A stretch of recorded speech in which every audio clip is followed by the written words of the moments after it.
I sat upon the foreign carriage seat and held my silence. I was among the most dangerous escorts. The driver of the carriage was Leonardo de Vonichka, the right-hand man to his royal prince, Sandoval Hound, who was adjacent to me and to whose mother sat to my right. Her Royal Highness Amnesty Rorthrin Hound sat so poised beside me in her finest gown of gold and silver silks. Child, her cutting tone arose no reaction from me, her belittlements meaning none coming from the likes of someone who ruled a country twice as small as my own. You will cooperate with us to the fullest extent, else your kingdom shall witness what true terror is. The woman had the most downward slanted eyes, as though her disdain for the world had to be known with every misguided, hateful glance. Your country's well-being is within your grasp. Darest not test the ire of an old woman. Amnesty glowered towards me as I remained silent and stoic beneath her scrutiny. Oh, this woman believed she herself to be most dreadful? Lo, I could scarcely keep a quirked mockery of defiance from my face. My mother was Her Royal Highness, the Queen Sariamine Lan Renaud Mehu Naran, and she had always told me that I had a tongue that challenged the severest of punishments, the only saving grace being I was the eldest daughter to His Royal Majesty the King Mandravik Mehu Naran. So, I was always allowed to speak as I pleased, and as I fancied the court and its politics, I found I was quickly a favored attendee of my father's. From being able to outwit the court or being able to spin a tale so winding, we'd spend hours avoiding oppositional arguments. Many in the court did not approve of my silver tongue, as I often spoke up when my father was without words. As I grew older, I found myself often counseling him. If propositions favored our people, that is all my heart desired. They had already been plagued by half a decade of drought and hardships on the prairie side. I helped usher in the order to carry 3 months' worth of rations out to the region against the wishes of our neighboring kingdom of Andamoran. However, in bargaining and paying to ensure the safe transport of the goods through hostile territory, we were able to come to an agreement. Anything to prevent our people from fighting.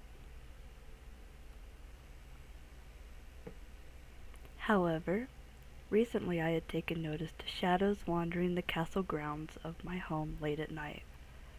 I assumed there would be a coup, and confided so in one of my servants. I could never have guessed it would have been my own mother to hand me over to our enemy. The sheer audacity of that woman, to bestricken her own child into this hellish situation. I could only silently stare at Amnesty. That would be my strongest weapon, to neither confirm nor deny intentions or desires. I had 0 bargaining chips in my corner. Should these individuals wish to be the cause of my death, well, it would be known that the eldest daughter of the King of Roranine had perished, and war declared, and Namoran would then cease to be but a speck of nothing upon the future design of maps. What I could not have anticipated was where it were that these individuals had taken me. It was well into the night before we came upon what looked like fireflies upon the vast hillside. To my horror, it was a league of troops at rest and waiting to seize my homeland. I cannot express thoroughly enough how frightening what I saw was. All those men and soldiers were positioned just outside of sight and mind. As you see, Amnesty sneered with victory, compounding upon my building anxiety. We have all the power at our disposal to seize your entire kingdom in this one night. Your walls will fall first, your castle will then fall, followed by the senseless slaughter of all your people.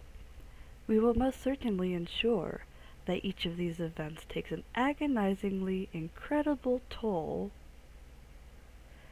I'm uncertain of what transpired in the following moments of shock. I felt absolutely chilled to the bone. So you have a few starved men. How quaint! I held my hands gently upon my lap, but my palms became quite damp as I proceeded to meet Amnethy's threat with a snide chide. As chillingly unerring as one could hope to feign being. They'll provide us a nice lot for the fields of cotton, or perhaps they'll make good for scalping. The mages do so enjoy scalping their distinguishably conquered rats. And I do believe these are nothing but rats. I could not have stared the woman down from her confidence much more, as I saw from my peripherals that even Sandoval shifted in his seat. Don't you agree, Prince Hound? I asked whilst never removing my eyes from his mother. The trophy of thousands is but a morsel to the empty bellies of ravenous mages. And don't forget the banshee of Horde de Morphelino. He'll find our meeting quite embellishing. I was smiling at this point, as though summoning the very legend himself. Oh, but you already know what hides in the shadows of Rornine, so I need not do anything more than await their arrival. I was absolutely confident in what I was saying, and when I saw the first beads of sweat dot her brow, I knew I was wittingly winning. Dear child, Amnethy went about belittling me once more, to which I remained coolly detached and indifferent. I have been around a long, long time, and there is no such thing as mages, nor banshees. These are but legends meant to spread fear and distrust among those otherwise gullible and naive. I am no foolhardy youngling, and you will listen to what I have to command of you, and you will carry out these commands promptly. The doors on both sides of the carriage opened then, and I was jerked ungracefully from the heights. Somehow I managed my footing before being hassled away. Now, Sandoval, this woman has crossed my patience, and she will be punished. Landra, she hollered, and a very large figure stepped forth. Show our guest that she is no longer impervious to the workings of the real world. Next I see her, see to it that she can no longer speak. Nothing was left to be said as she cast me the most writhing, yet victorious look. Alas, she had not expected me to meet her victory with the darkening grin of implied and awaited torment. Not for myself, but for them. Each and every single one of them. I saw the blood trickling from her face, even in the darkness. I was most pleased when she went to depart, but had to glance back to gauge my truths. I began building the paranoia and opening the doorways to twisting her mind. Just as my uncle Rundiant had done to his first wife, Duchess Meridia Durestri of Talamord. She could not handle the constant manipulation and distortions he imposed upon her reality. She found her ending in the river 3 miles from her home. Although we had spent little time together, her letters to me were always so heavy and sorrow-filled. I know she ended her own suffering.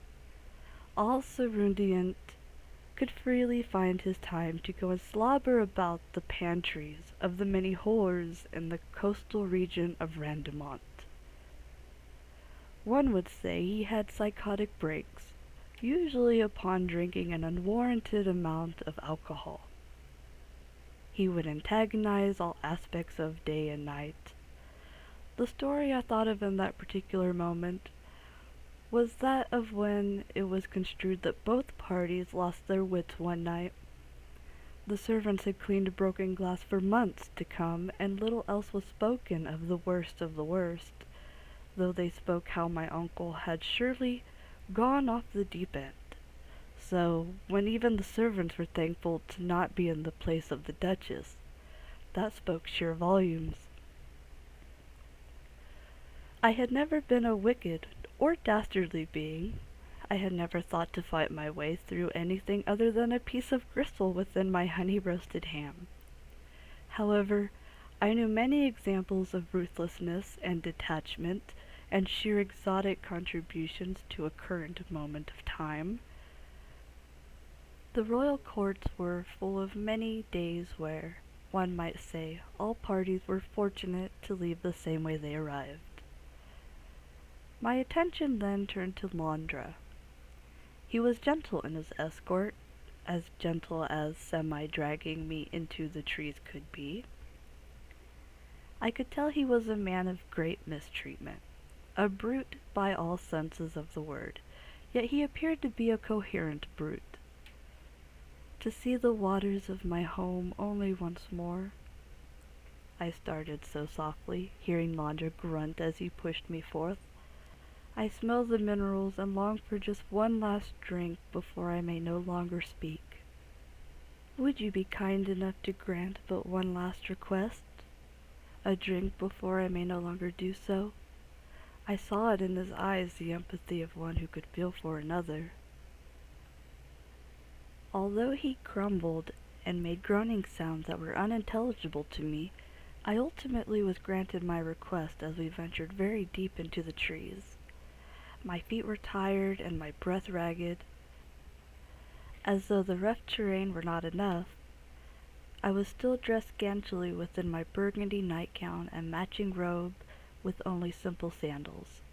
My father had gifted them to me but a few months ago, and even though my feet were blistering, I thanked having the sandals to protect my feet.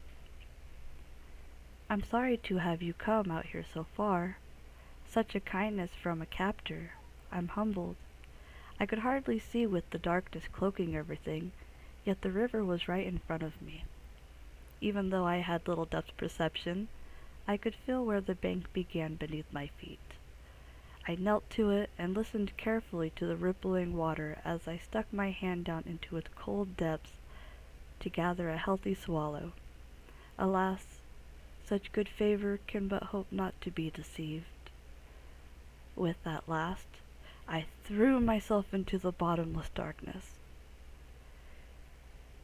Being blinded by the night, I realized the horrible mistake I made. Immediately, I found myself not prepared to be without air.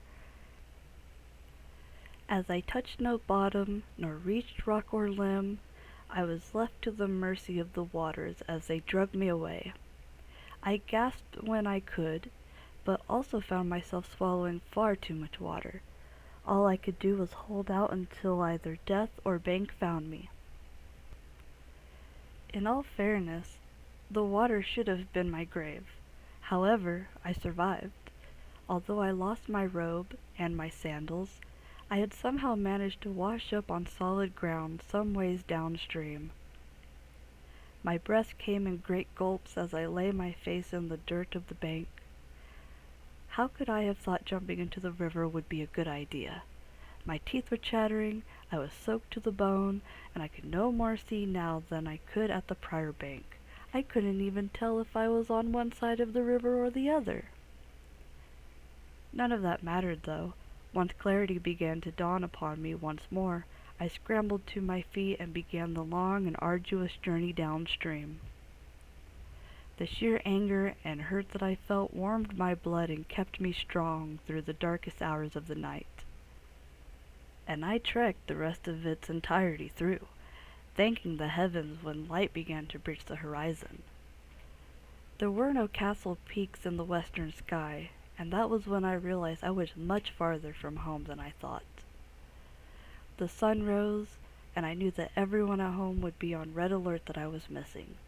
They would be out scouting for my whereabouts, unrealizing that the deceiver was right beneath their noses. Did my mother even anticipate my return? Was this all out of spite? Or was it because of something far deeper? I scrutinized the road ahead of me, checked the path behind, and trudged onward. There was no way my father, nor his fleet of knights and men, could manage a rescue of this magnitude. The sheer volume of troops stationed on that hillside would decimate any initial attempt to do anything. Then the surprise attack would be imminent and critical. So it was pertinent that I made my way swiftly and discreetly. There would be no doubt in my mind that the brute would receive his commands, and the others theirs as well. It would not be long before they found my robe or sandals and ascended.